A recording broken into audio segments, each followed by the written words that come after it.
인류 역사상 가장 위대한 깨달음 중 하나가 있습니다. 2500년 전 부처님께서는 양극단에 치우치지 않는 혁명적인 자유의 길을 발견하셨습니다. 그것은 단순한 타협이 아니라 세상을 바라보는 완전히 새로운 지혜였습니다.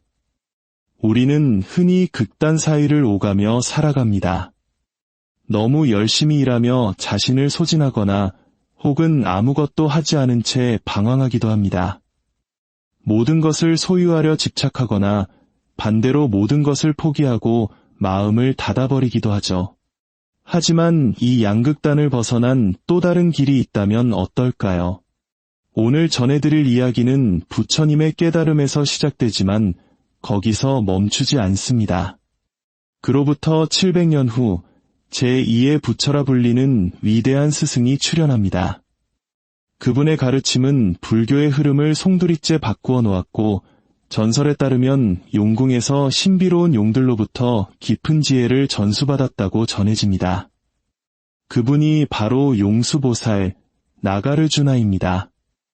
오늘은 극단 사이의 길이었던 중도가 어떻게 세상 만물을 바라보는 거대한 지혜의 혁명으로 진화했는지, 그리고 이 오래된 지혜가 오늘날 우리의 삶을 어떻게 변화시킬 수 있는지 함께 나누고자 합니다. 부처님께서는 왕자로서 누렸던 극도의 풍요와 고행자로서 겪었던 극심한 고통을 모두 경험하신 뒤에야 비로소 중도의 길을 발견하셨습니다. 이 중도의 지혜는 인도에서 시작되어 마치 산 정상에서 흘러내리는 맑은 물처럼 사방으로 퍼져나갔습니다. 북쪽으로 흐른 지혜는 티베트의 험준한 산맥을 넘어 깊은 명상과 철학적 논변의 전통이 되었고, 동쪽으로는 히말라야를 넘어 중국에 이르러 도교의 지혜와 어우러졌습니다. 그리고 그 흐름은 한국과 일본으로 이어지며 각 나라의 문화 속에 깊이 뿌리내렸습니다. 이 과정에서 대승, 즉 모든 중생을 구원하고자 하는 큰 수레라는 원력이 깨어났습니다. 해탈은 더 이상 소수의 수행자들만을 위한 것이 아니었습니다. 우리 모두는 보이지 않는 끈으로 연결되어 있기에 진정한 자유는 모든 존재와 함께할 때 비로소 완성된다는 자비의 가르침이 널리 퍼진 것입니다. 용수보살은 바로 이러한 시대적 흐름 속에서 인도 나란다 대학을 중심으로 활동하며 중도의 핵심을 꿰뚫는 혁명적인 통찰을 제시했습니다. 그분의 저서인 중로는 오늘날까지도 전 세계 수행자들이 공부하는 보배로운 경전입니다. 이 가르침의 핵심은 무엇일까요? 우리가 사과 하나를 손에 쥐고 있다고 상상해 봅시다. 우리는 이것이 그저 단단하고 실제하는 물건이라고 생각합니다. 하지만 용수보살은 더 깊이 들여다보라고 권합니다. 나무가 없다면, 햇살과 바람과 비가 없다면, 그리고 이것을 사과라고 이름 붙인 우리의 마음이 없다면 이 사과가 홀로 존재할 수 있을까요? 세상 그 무엇도 홀로 독립해서 존재할 수 없다는 연기의 법칙입니다. 용수보살은 말합니다. 스스로 생겨나는 것도 아니요, 남에 의해 생겨나는 것도 아니며 둘이 합쳐진 것도 아니요, 원인 없이 생겨나는 것도 아니다. 이것은 단순한 논리가 아닙니다. 우리가 가진 고정관념과 경직된 믿음, 좁은 시야로부터 우리를 해방시키는 자유로의 초대입니다. 그분은 두 가지 진리, 즉 이속죄를 설하셨습니다.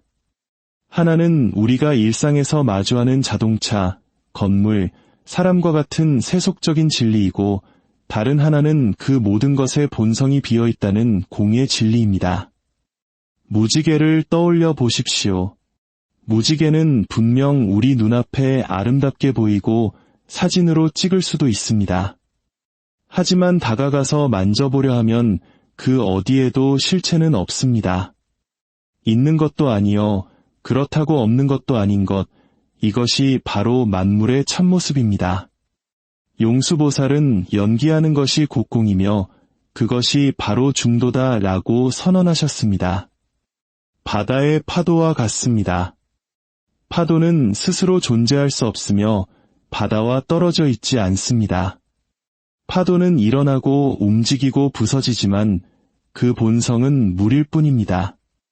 우리 또한 이와 같습니다. 파도처럼 일어나고 무지개처럼 명멸하며 거울 속의 그림자처럼 존재합니다. 이것이 용수보살이 일깨워준 지혜의 혁명입니다. 오늘날 많은 스승들이 이 지혜를 현대적으로 전하고 있습니다. 달라이 라마는 이를 분석적인 지혜로, 틱나탄 스님은 마음 챙김의 등불로 밝혀주셨습니다.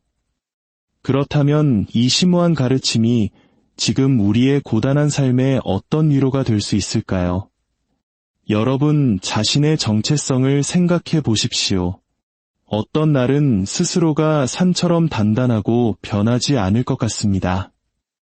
하지만 또 어떤 날은 모든 것이 무너져 내리고 세상에서 사라질 것만 같은 두려움에 빠집니다. 용수보살은 우리에게 강물 같은 삶을 보여주십니다. 강물은 쉼없이 흐르고 매 순간 변하지만 여전히 그곳에 존재합니다. 고정된 실체로서의 나도 아니요, 그렇다고 아무것도 없는 허무도 아닌 그 사이를 흐르는 역동적인 존재가 바로 우리입니다. 인간관계도 마찬가지입니다. 누군가를 소유하려 너무 꽉 움켜쥐거나 반대로 상처받을까 두려워 밀쳐내기만 한다면 고통은 커질 수밖에 없습니다. 우리는 바다의 파도처럼 연결되어 있습니다. 완전히 분리된 타인도 아니요, 그렇다고 똑같은 하나도 아닌 서로가 서로를 비추며 함께 춤추는 인연의 바다에 살고 있는 것입니다. 현대 과학 또한 이 오래된 지혜에 주목합니다. 양자역학은 만물이 우리가 생각하는 것만큼 고단단한 실체가 아님을 보여주고, 생태학은 모든 생명이 그물망처럼 얽혀 있음을 증명합니다. 우리가 직면한 문제들도 중도의 지혜로 바라보면 달라집니다. 완벽한 모습만을 보이려 애쓰는 사회적 가면이나 반대로 숨어버리고 싶은 우울함 사이에서 우리는 자신의 진실한 모습으로 현존할 수 있습니다. 타들어가는 성과주의와 무력한 포기 사이에서 결과에 집착하지 않고 오직 마음을 다해 정진하는 법을 배울 수 있습니다. 가장 큰 두려움인 변화 또한 적이 아닙니다. 변화는 곧 만물의 본성입니다. 이것을 이해할 때 우리는 비로소 진정한 자유를 얻습니다. 고정된 생각의 감옥에서 걸어 나올 수 있습니다. 지금 여러분을 괴롭히는 문제가 있다면 잠시 숨을 고르고 바라보십시오. 이 문제가 정말로 영원하고 단단한 것입니까? 어떤 인연들이 모여 이 상황을 만들었으며 또 어떤 인연이 닿으면 사라질 것입니까? 절망과 낙관이라는 양극단 사이에는 무한한 가능성의 공간이 존재합니다. 잠시 명상의 시간을 가져보겠습니다. 호흡을 가만히 지켜보십시오. 숨을 억지로 조절하려 하지도 말고 그렇다고 방치하지도 마십시오. 그저 들숨과 날숨 사이에 그 고요한 공간에 머물러 보십시오. 바다의 파도처럼 일어나는 생각들을 붙잡지도 말고 밀어내지도 마십시오. 그 생각들의 본성이 비어있음을 가만히 지켜보는 것, 그것이 진정한 자유의 시작입니다. 자유는 문제가 사라진 상태가 아니라 문제를 꿰뚫어보는 지혜입니다. 현실을 도피하는 것이 아니라 현실의 참모습을 오롯이 받아들이는 것입니다. 우리의 일상 속에서 이 지혜를 실천하는 방법은 간단합니다. 이것 아니면 저것이라는 이분법적인 생각에 갇힐 때마다 잠시 멈추고 제3의 길을 찾아보십시오. 타인을 사랑하는 것과 자신을 보호하는 것은 둘 중 하나를 선택해야 하는 문제가 아닙니다. 우리는 충분히 자비로우면서도 건강한 경계를 지킬 수 있습니다. 하늘의 구름처럼 흘러가는 감정과 생각들을 그저 바라보십시오. 직장에서든 가정에서든 완벽이나 실패라는 극단적인 꼬리표를 떼어내고 지금 이 순간 내가 할 수 있는 최선의 도리가 무엇인지 살피십시오.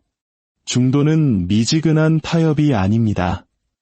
그것은 이 순간 속에 가장 역동적으로 살아있는 태도입니다. 공은 허무가 아니라 모든 가능성으로 가득 찬 충만함입니다. 부처님께서 발견하시고 용수보살께서 꽃피우신 이 중도의 지혜는 세대를 거쳐 우리에게 전달된 가장 귀한 선물입니다. 양극단이 우리를 갈라놓는 이 혼란한 시대에 중도는 우리에게 깨어있는 현존과 타오르지 않는 자비를 선사합니다. 다음에 다시 마음이 양극단에 부딪혀 흔들릴 때 기억하십시오. 언제나 또 다른 길이 있습니다. 그것은 포기가 아니라 세상을 바라보는 지혜의 혁명입니다. 이 가르침이 여러분의 삶의 작은 등불이 되기를 바랍니다.